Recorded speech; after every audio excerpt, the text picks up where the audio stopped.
Shalom, selamat pagi. Kembali kita berjumpa dalam renungan online Happy Soul Family. Pagi hari ini saya angkat satu topik, take and give. Kata-kata take and give tentunya sangat familiar buat kita semua dalam kehidupan sehari-hari, dimana kalau kita terjemahkan arti harafiah dari take and give itu adalah menerima dan memberi. Take-nya menerima, give-nya memberi. Tetapi dalam hal ini saya mencoba untuk dari sudut yang lain, dan ini menjadi satu kesaksian saya dalam beberapa waktu terakhir, di mana saya diperhadapkan untuk bisa memberi tanpa saya mengharapkan untuk kembali atau mengambil. Kalau kita pergi ke area yang gunung-gunung, misalnya Lembang gitu, kita seringkali melihat banyak selang-selang air, kadang-kadang bisa lebih dari 10 yang mengalir, biasanya sih di pinggir jalan. Nah, di hulu dari selang-selang itu biasanya ada satu bak penampungan air yang sumbernya satu, tetapi keluarnya selang-selang itu. Bak itu nggak terlalu besar, mungkin paling besar juga mungkin sekitar 1 kali 2 meter. Tetapi bak yang sekecil itu mampu memberikan air kepada banyak rumah, sehingga berujung kepada banyak orang yang memerlukannya. Padahal kalau kita lihat volumenya bak air itu sendiri adalah misalnya dalam hal ini 1 kali 2 meter. Sangat kecil, tapi cukup memberikan air kepada orang-orang yang posisinya jauh di bawahnya. Nah, berbicara take and give, kalau kita kembali ke dalam apa yang saya sampaikan tadi, bahwa dia mampu mengalirkan air segitu banyak. Berawal dari dia, si bak air itu menerima air, kemudian menyalurkan kembali. Artinya apa? Artinya pada saat dia mampu memberikan atau mampu mengeluarkan air itu akan semakin banyak air yang dia bisa terima. Tapi bayangkan kalau bak itu dibuat, kemudian hanya satu selang air kecil yang melewati bak itu, yang dikeluarkan oleh bak itu. Dia bisa sumber airnya tetap, tapi karena keluarnya kecil, sehingga sumber air itu akan terbuang percuma. Demikian dengan apa yang saya alami beberapa waktu lalu. Setelah sekian lama tidak bertemu dengan orang-orang lain karena pandemi, saya dipertemukan dengan orang tersebut, dan pada saat saya dipertemukan, saya merasa bahwa Tuhan menggerakkan saya untuk memberikan sesuatu. Nah, sebenarnya apa yang Tuhan minta itu, Tuhan mau saya lakukan itu, saya ada dan saya pegang. Saat itu saya cuma pikir, saya mau nawar aja lah. Saya mau memberikan kurang dari itu. Dan saya tanya sama istri saya, apakah pegang uang apa enggak? Ternyata dia bilang enggak ada. Sebenarnya saya tahu di dompet saya ada. Tapi karena tadi pikiran tadi itu, saya mau apa yang Tuhan gerakan di saya itu bukan keluar dari yang saya bawa. Saya minta dari istri saya.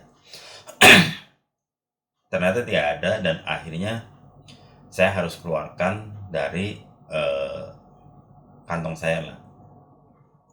Dan saat dorongan itu semakin besar, saya belajar untuk oke, saya harus taat dan saya harus lakukan.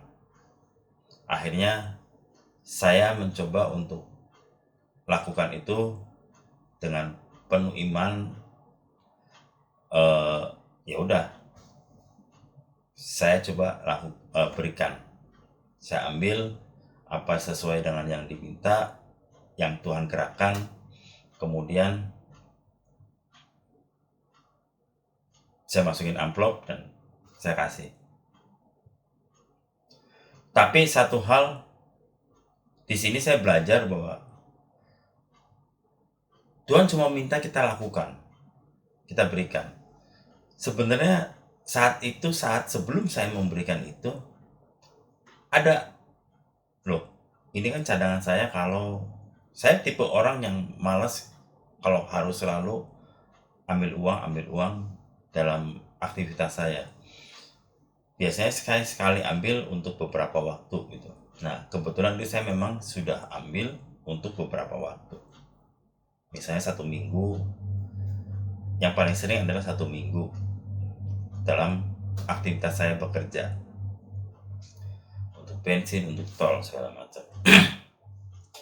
Nah, ini harus saya keluarkan. Saya belajar dari satu ayat di mana Tuhan memberikan bahwa di Matius 6 ayat yang ke-34, sebab itu janganlah kamu khawatir akan hari esok, karena hari esok mempunyai kesusahannya sendiri. Kesusahan sehari cukuplah untuk sehari. Saya belajar dari arti ini, ya bukan saya khawatir untuk gimana ya, tapi bahwa ya udah, lu jangan mikirin lah. Yang penting sekarang, kalau misalnya kalau gue minta apa yang gue mau, lu kasih, lu masih bisa nggak hari ini? Lu masih bisa nggak? Cukup nggak buat aktivitas lu hari ini? Saya belajar seperti itu. Dan ya, kalau memang berhitung dari situ, apa yang Tuhan minta, apa yang Tuhan gerakkan untuk saya lakukan saat itu memang cukup, masih ada. Nah, saya belajar untuk oke, kalau begitu saya harus lakukan. Saya nggak mau mikirin lagi besok saya harus gimana, lusa ya saya harus gimana, terus besok laginya gimana lagi. Tapi yang jelas lakukan ini. Nah, singkat cerita, setelah saya lakukan, ya memang tidak terjadi apa-apa. Tapi saya bersyukur. Nah, inilah yang tadi kenapa saya mengilustrasikan ada bak air tadi yang di daerah pegunungan itu. Ternyata Tuhan tidak akan pernah dan tidak akan membiarkan dirinya tuh berhutang kepada kita. Tuhan selalu melunasi hutang itu, dan bahkan melunasi dengan yang berlebih. Setelah saya berikan sekian waktu, berapa hari kemudian,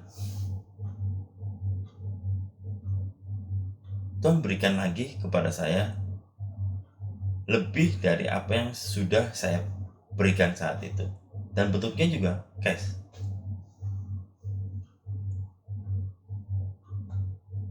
Bahkan bukan cuma 1 kali, Tuhan berikan lagi beberapa waktu kemudian.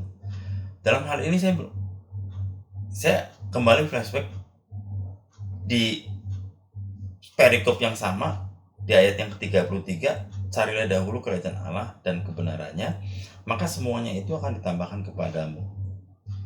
Kita belajar bahwa bukan kita untuk bagaimana kita menerima, tapi kita belajar bahwa seharusnya apa yang harus kita lakukan adalah kita memberikan dulu. Kita berikan dulu apa yang bisa kita berikan. Tuhan pasti akan memberikan balik kepada kita. Kalau ayat 33 ini dibalik menjadi ayat 34, artinya kita khawatir dulu, mikirin buat kitanya sendiri dulu, baru kita lakukan buat Tuhan. Kapan kita akan dapat berkat yang melimpah dari Tuhan? Tapi menurut saya penyusunan ayat ini pun sangat luar biasa, karena Tuhan mengajarkan bahwa lakukan dulu apa yang Tuhan mau untuk kerajaan Tuhan, untuk kerajaan Allah, baru semuanya akan ditambahkan. Nggak usah khawatir, kita pasti akan menerima semuanya.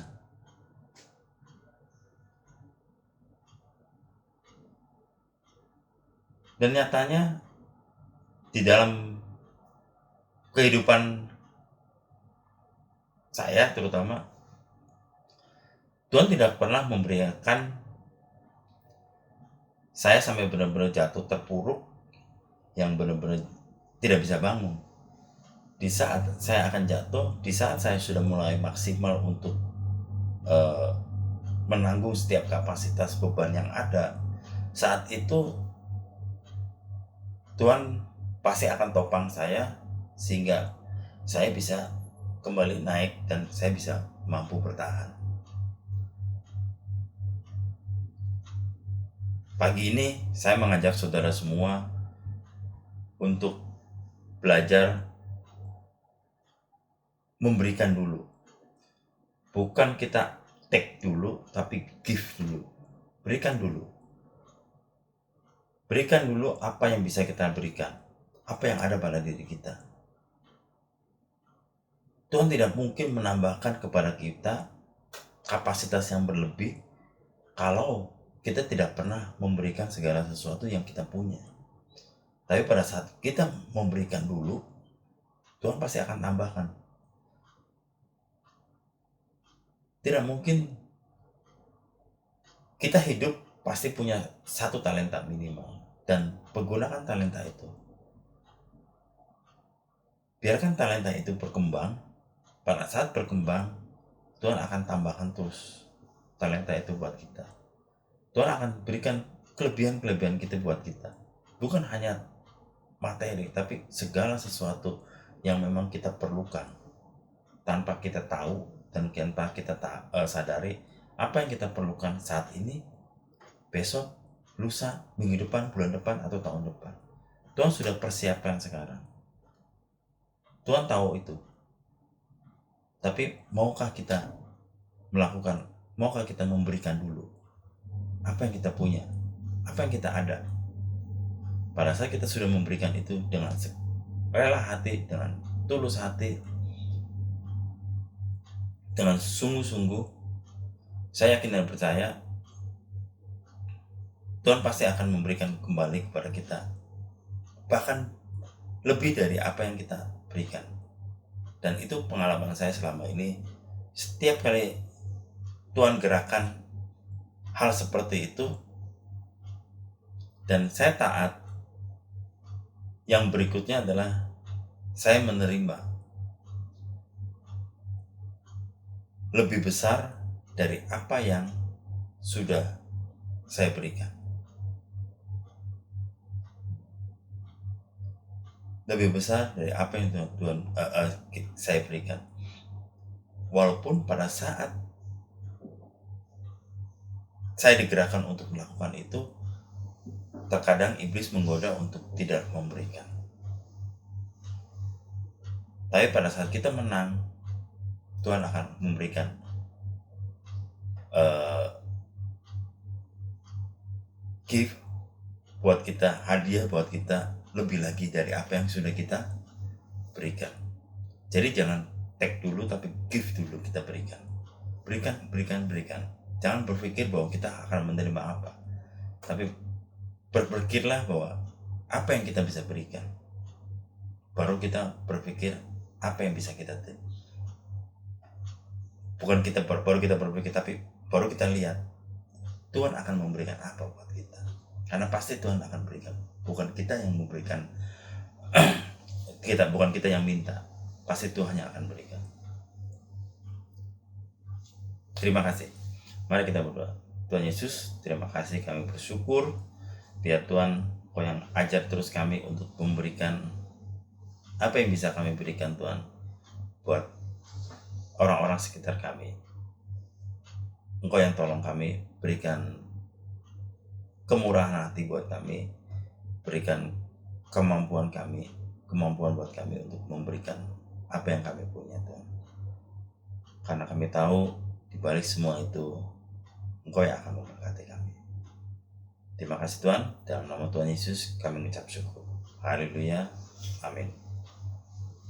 Selamat pagi, Tuhan Yesus memberkati.